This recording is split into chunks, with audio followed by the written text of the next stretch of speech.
8 सहेलियां। तो अब तुम्हारे घर आए 8 सहेलियां, तुमने उनको बिठा सहेलियों 8, ये तुम्हारी सहेलियां हैं।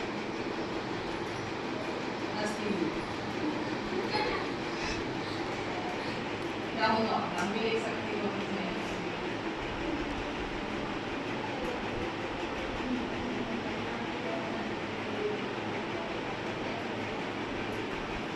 ये 8 सहेलियां।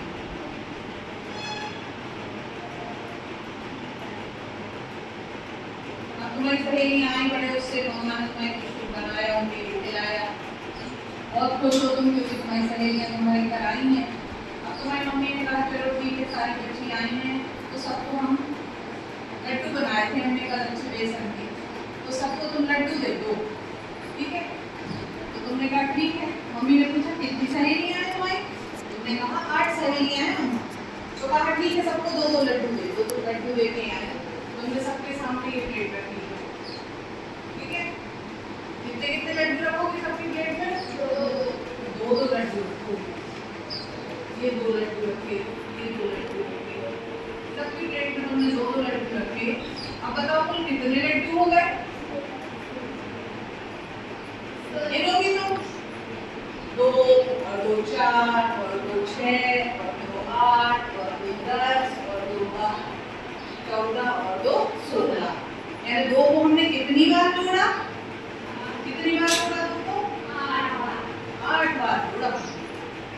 8 बार जोड़ा तो कितने लड्डू हो गए, 16 लड्डू हो गए। अब देखो 8 है तो जोड़ सकते हैं हम। मान लो कहीं है कि 1 लाख कोई मंदिर है बड़ा, उसमें अब 1 लाख लोग आ गए हैं, उनको लड्डू देना है, तो क्या हम ऐसे 2 लाख बार जोड़ सकते हैं, नहीं जोड़ सकते। हमारा तो कॉपी भर जाएगी, जिसमें लिखोगे बोर्ड भर जाएगा, है ना। तो इसीलिए गुणा करा कि जब 2 2 2 2 8 बार है तो हमने 8 में काट दिया, काय का गुणा कर दिया 2 का, तो 8 दूनी 16 है। चाहे 2 लड्डू में 8 का गुणा कर दो, तो कितना हो जाएगा, 16 हो गया, है ना। तो जब बहुत ज्यादा मात्रा में संख्या हो जाती है तो फिर हम लगातार जोड़ने का काम नहीं कर सकते हैं। और ये तो छोटी सी संख्या है, मान लो 30 को 35 बार जोड़ना है, तो कैसे तुम जोड़ोगे लगता है ना। तो 30 को 35 कर देंगे, है ना। तो गुणा करने का मतलब ये होता है कि ये सब नीचे से क्या लगेगा, तो इस तरीके से